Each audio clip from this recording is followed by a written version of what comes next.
Oh no, we gave Huscoon a microphone. This was a bad idea from last year that got a lot of people for some reason. And I don't know what I say that is so enticing that you people, like, you know what the best use of my Saturday night is? Best use is listening to some idiot from Ohio talk about his opinions, then talk about con stuff and just random crap.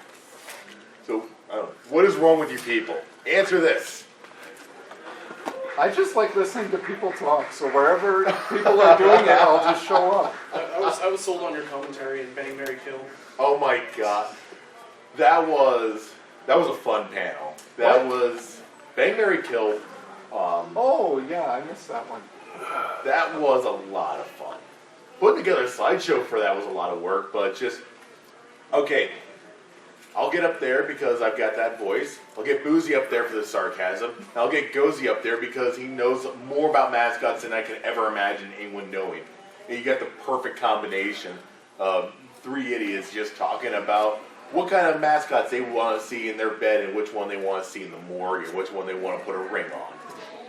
Yeah. Boy, those are questions I never thought I'd ask. Oh, come on. There have been a lot of dumb questions asked on Oh, this. yeah. I just haven't gotten to that one yet, I guess. Did you have a favorite mascot? The red gumdrop. Oh my, Like, first the one that thing comes from to mind, Western Kentucky. It was red gumdrop or the one that we couldn't decide whether it would be legal in Texas or a crime against humanity. Was that the cougar? I think so. The one that looked super underage. Oh, the one on the tricycle. Yep, yeah. I don't know where these ideas come from.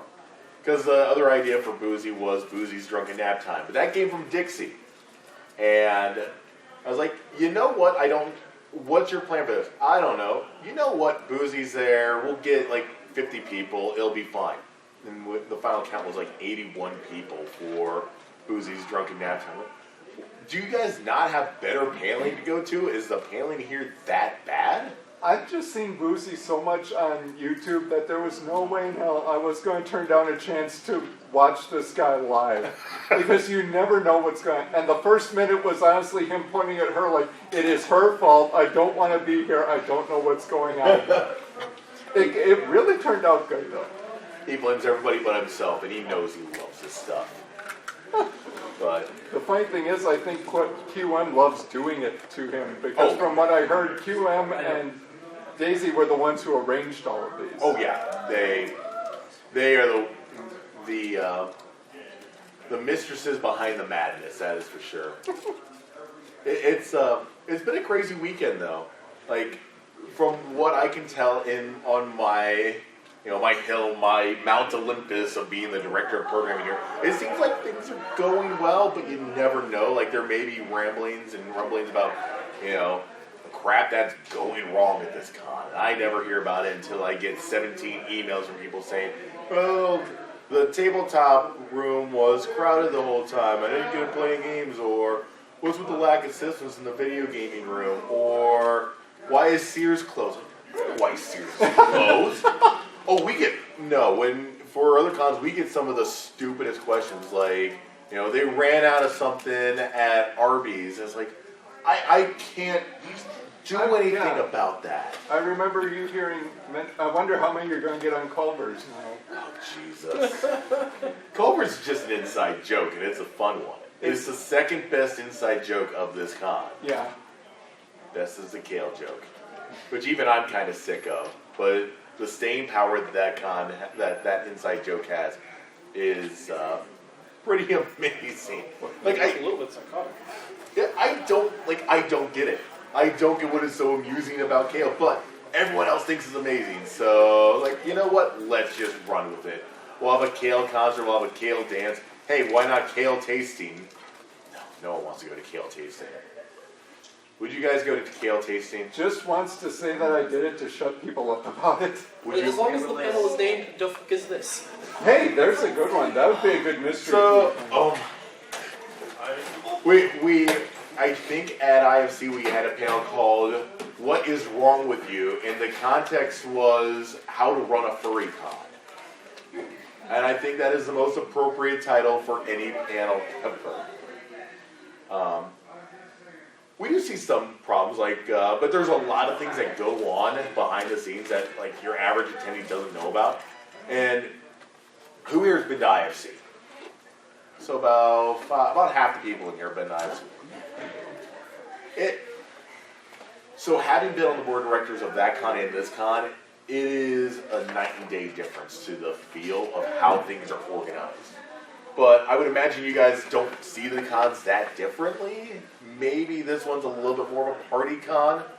What do you think? What's the big difference between IFC and Fursquared? Gosh, I don't know. I usually do it, so it's not too different. Even so. What? What's different? Yeah. Combinations. I feel like IFC feels more like a party. Was that the question? Really? Yeah, from my perspective, but... Huh. Okay, guys. Now the 5 people? I think there were 5 people who said that they've been to both. Which do you think is more of a party con, Fursquared or IFC? You say IFC? I said IFC. IFC. Which one's the furry con? No, which The one's party con? Party con. This one. This one? We lurked the I chat. don't party. I'm a sad loser, so I can't So answer that. We also lurked the staff chat, so... the staff chat for IFC is pretty amazing. Burning down now. Okay, so 50-50. Like, Wait, which con was it where that was the weird lady in the pool? the what? Okay, that was IFC. I changed my answer. IFC's the party con. In the pool or in the car? In the pool. There were big inflatable pool toys in IFC. Oh my god, that's right. Yeah. There was not a bounce house at IFC. They were having them. No, there was not a bounce house at IFC. Yeah, that's for One reality. Hmm? For reality had a bounce house. What? No. No one ever saw a bounce house at IFC. Nope, nobody ever did. I'll Wasn't say that I feel that Fursquared is the more party con, especially with alcohol and the drinking and all that. Right. IFC is the more, let's see what we can get away with. Unfortunately, that's really true. Racing Ferraris in the hotel. Oh my god. I look back at the Ferrari thing and I tell the people on staff, I was like, that was a great idea for 1 year. 1 year. We'll never do it again. But for 1 year, it's a good idea because we have the racing theme, which it took us way too long to get an auto racing theme in Indianapolis. Yeah. Like, seriously. It is. Like, that should have been con theme number 1. It's frickin' Indianapolis. What is it known for? It's known for racing and nothing else. Corn. Literally nothing else. Hey.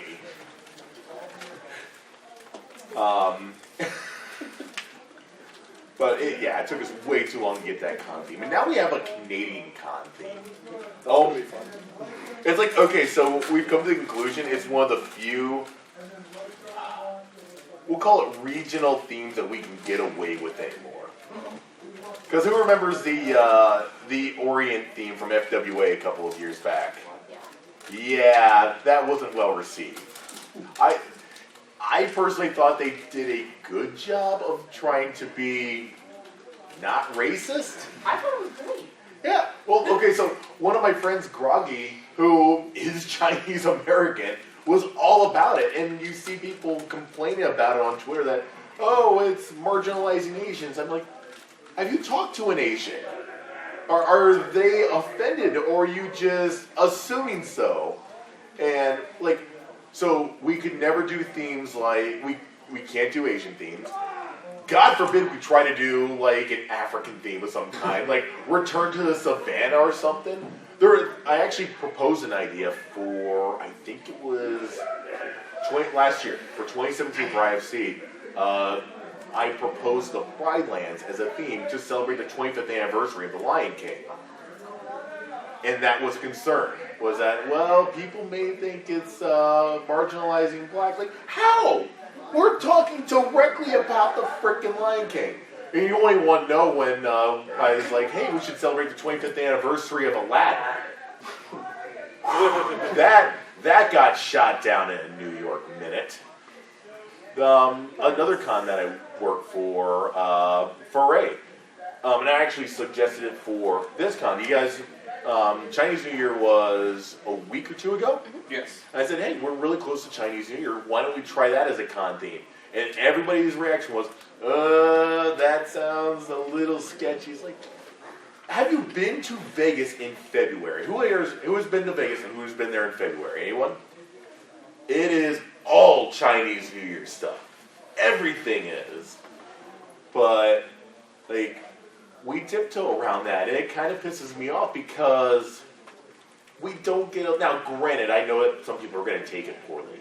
I know people are going to be like, I'm going to wear the funny hat and put in buck teeth and be an awful person. And it's like, but yeah. Jeez.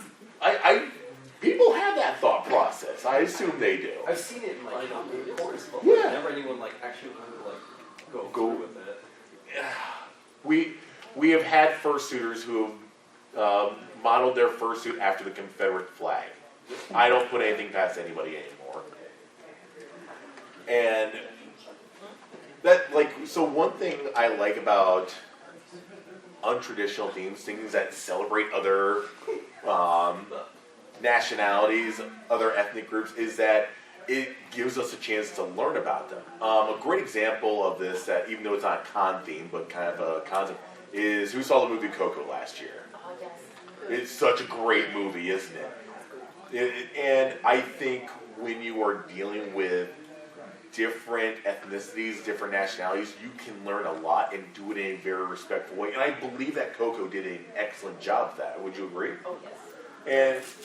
But there's also ways to go about it and be terrible about it. I can't think of anything right off the top of my head, but I'm sure you guys can, maybe. Like there's been some backlash against the Black Panther because nothing was filmed in Africa, which I think is really nitpicking. But I also don't think that they're trying to celebrate African heritage because it's a made-up country for one. So, but there's obviously respectful ways to go about talking about other nationalities, other ethnicities, and there's disrespectful ways. Like asking your Asian friend where they're from when they speak perfect English and have been living here since their birth. Which is really disappointing that I really can't start talking about too much about other nationalities because we have a bunch of white people in here right now. But isn't that the same thing? Where are you from? France? Britain? Los Unidos? It's the same thing. It is, but as a white person, I sometimes get asked that question, but I'm sure it's asked to people of, it's asked to Hispanics and it's asked about Asians a Where lot. are you? Cuban?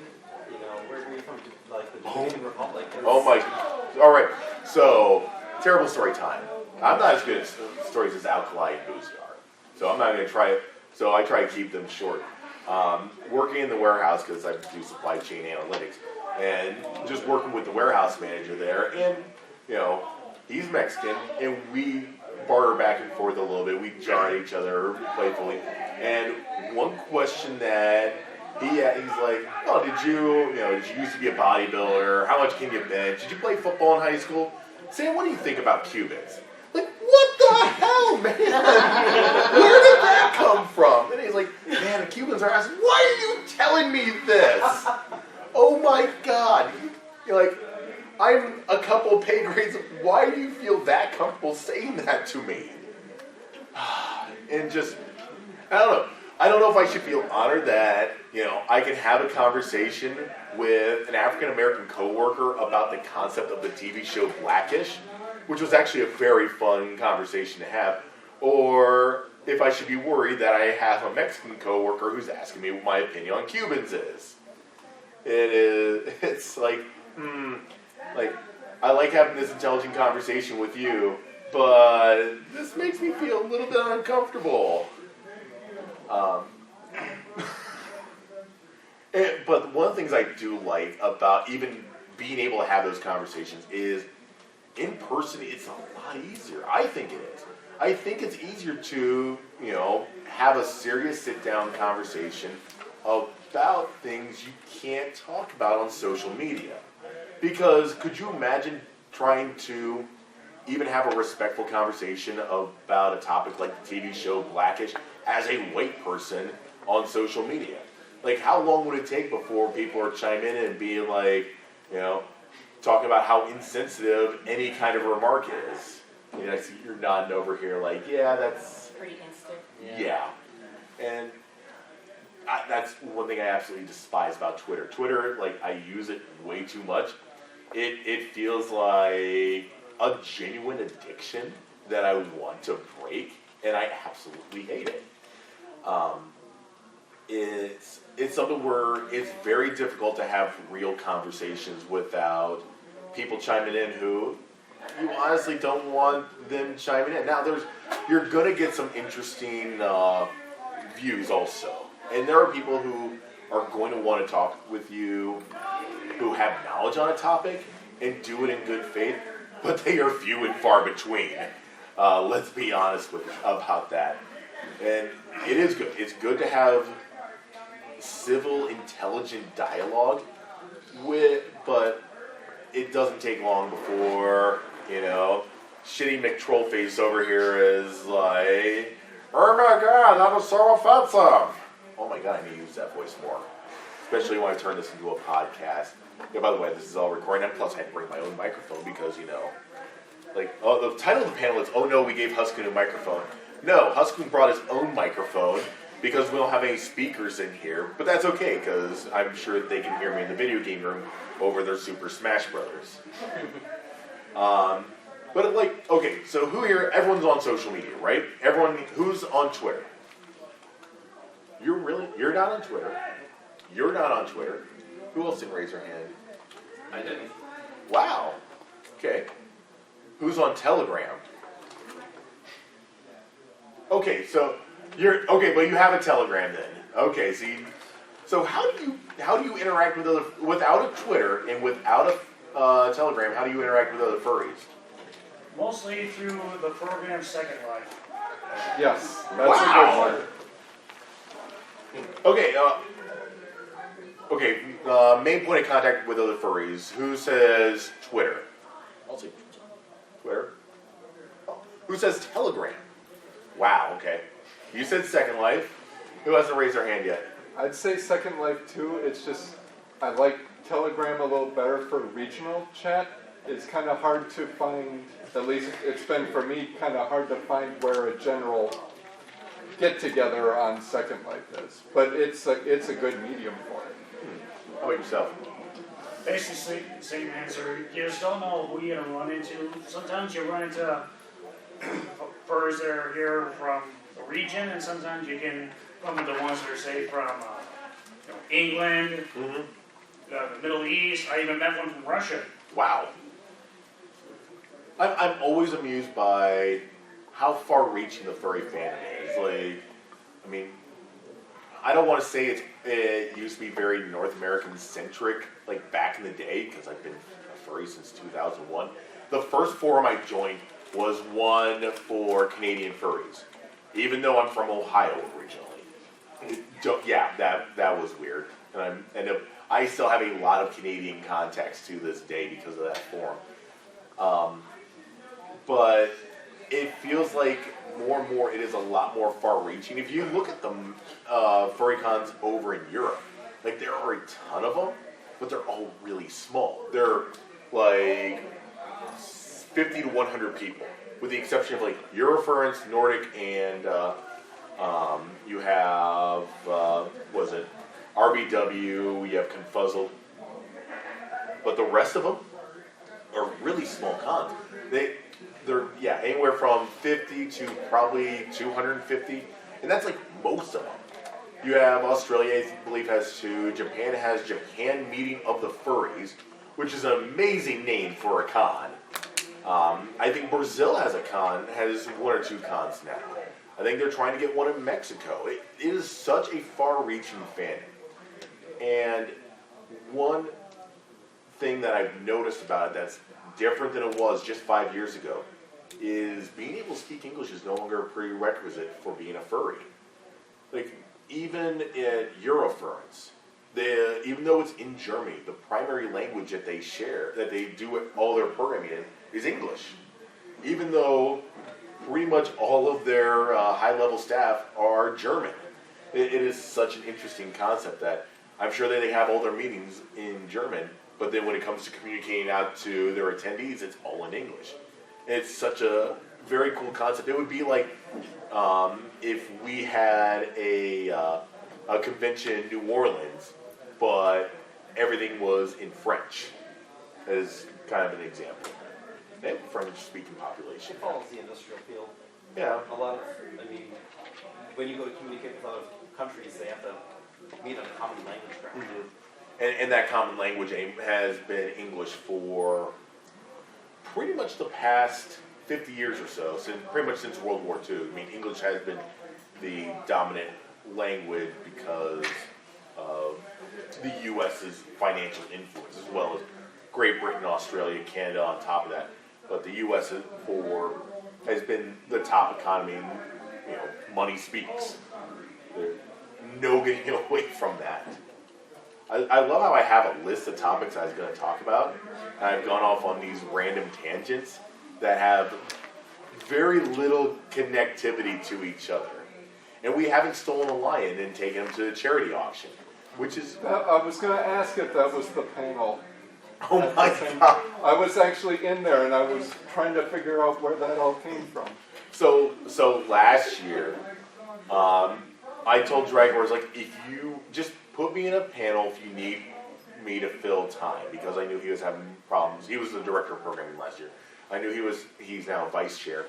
I knew he was having some problems filling the schedule. I was like, if you need me just to throw me in there for like a Friday afternoon or a Sunday afternoon panel, because those are the toughest times to fill. You have a lot of people who don't get here till Friday after work, and you have a lot of people who are leaving sometime on Sunday and they don't want to run panels. But Friday evening and all day Saturday, easy peasy to fill. So yeah, this is supposed to be a filler panel, and it's on Saturday night. That tells you how stupid I am. But I told Dragor, I was like, if you need me to fill in any time, go ahead. And so he put me, I think, at 2 or 3 o'clock on Sunday. And I was like, all right. And he named the panel, oh no, we gave Huscoon a microphone. Like, oh, okay, that's encouraging. And I was totally unprepared. It's like, I'll just go and talk for an hour, because I like listening to myself talk, as you guys have pretty much figured out now. And I was totally unprepared. I was like, I don't know. Like, I stuttered through the first, 10 minutes, and Naboa's here is in fursuit, distracting me the entire time, because he's a jerk of a friend. And at one point, I think he not legitimately passed out on the table, would be right here, but he mock passed out. It's like, all right, we're getting him out of here. So basically, we took the entire panel, we lifted him up, and this was when it was over in Wisconsin 1, right across the hall from Reg. We walked him all the way to secondary events, where where a Dragon Show was. Yeah, it was in Brookfield 3. Brookfield 3. And we walked him all the way down the hallway, uphill, because that hallway does slope, and then back around, the longest walk you can do in this frickin' hotel. And that we were exhausted, and Kage and Alkali were both in there, and they were like, what is going on? So we dragged Nabo on the stage, we have something for the charity auction. And he's like, okay, go ahead. I was like, how about $20? I have no idea how to do. I'm not an auctioneer. I have the voice for radio. I don't have the voice for auctioneer. $20, and just suddenly 40, 60, 100, and I'm like, I don't know what we're doing here. We end up getting $150 for charity, and Alkali's just looking at me with this shocked look of confusion. Kage is speechless, all right, my work is done here. And just leave the bow there, and we walk back to her guys, I don't know what I'm going to do for the rest of the panel. That was our climax right there. We're done. Talked about I think I talked about 1 or 2 more subjects and told people to get the hell out of there. That panel is on YouTube if you want to see it. It is so much fun to see Alkali and Sam just kind of part ways and look, because neither one of them is really sure what to do.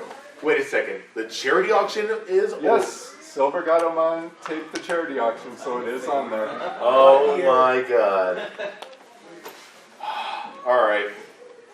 I can't believe I actually get signal down here. I can't believe I do get signal down here. It's not much.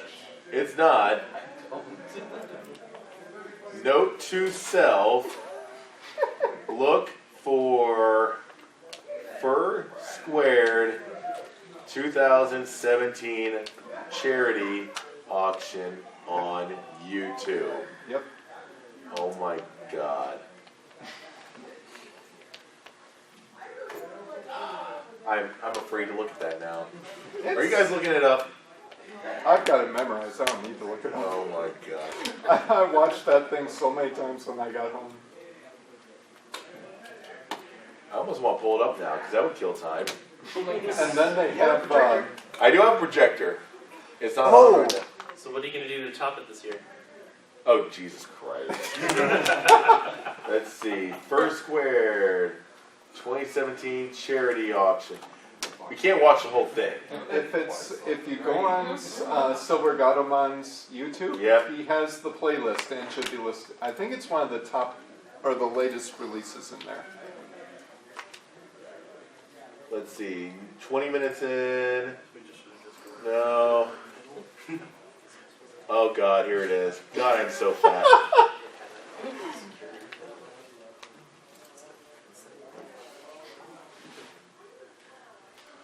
All right. Oh no, it's reaction video time. Oh, this is going to be fun. Turn the cameras around. Oh, if this loads. Now I have to turn on the projector. Yeah, wait for it to boot up. This is plugged in. It is plugged in. Now,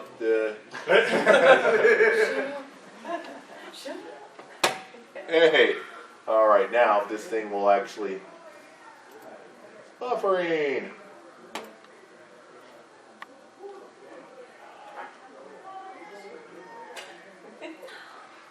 Look at that statue.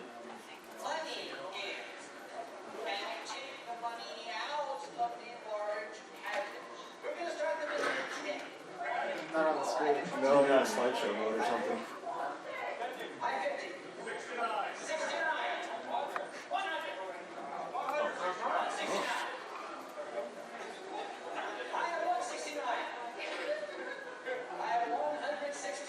Okay.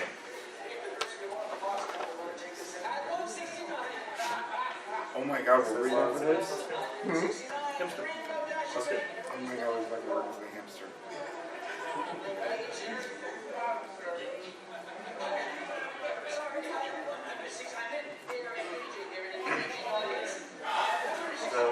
That's good. That's as long as What? Oh.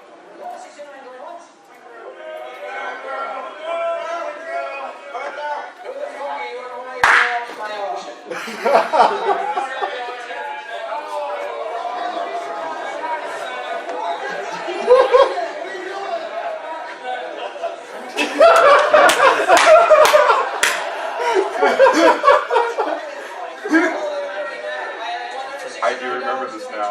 He is so pissed at us right now.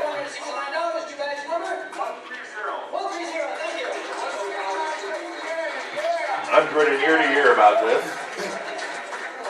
Alright everybody, we have is he alive still? We have a lion here. What's the time? I don't know.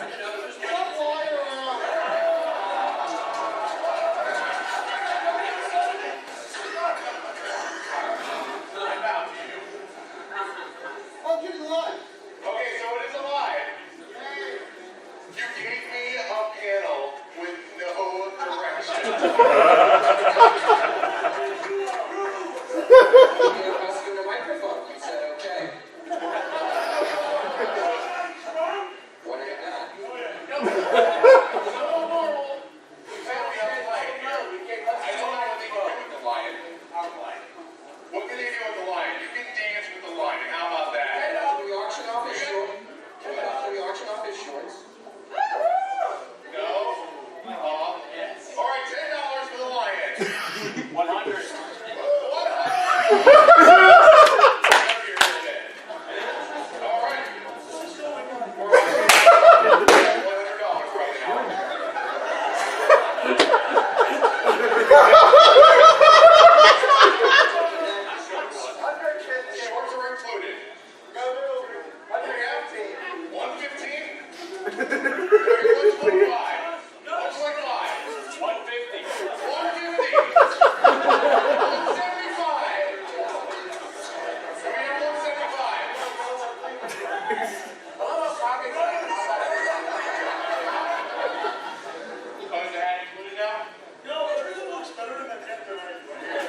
Yeah, let run him back because he keeps going.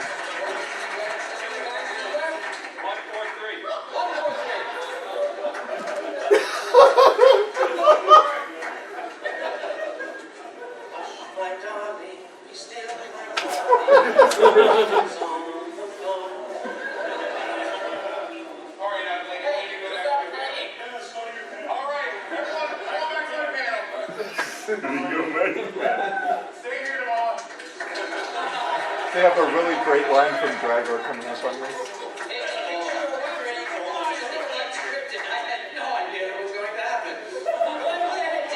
How much did you, okay, I hate to ask the question this way, but how much did you go for? 150. 150? Okay. So now we no longer have to ask the question, whose lion is it anyway? We know.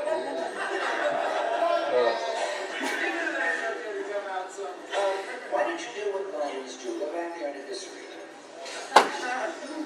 Thank you. Next item. Dragor's line coming up.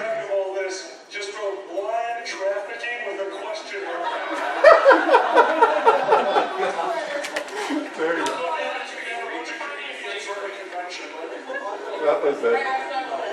Dragor didn't know what to put down on the auction, so he put $150 in for the item he said lion trafficking.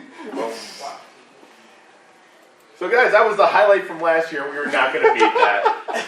We are no way, no how we're beating that unless We can't. We're not scheduled at the same time as we're the not auction. scheduled at the same time as the charity auction. But it's 10:30 on Saturday, and I've got a handy-dandy little schedule here. Uh-oh. Fox and Pepper on stage, aren't they? They are on stage. Are we really going to do this, guys? Are we that brave? That's the thing. Who runs IT4? That's the one. Almost. Raise planning. Let's go. Oh. Field trip. Remember, have your con badge on you. Yes. The rain meeting. I actually, this is a bad idea. I hope Alkali or Dragor is there. Last out, Alkali was in the front row. sense. Oh, Alkali's in the front row. Oh, okay. It was 10 minutes ago. We ready? All right.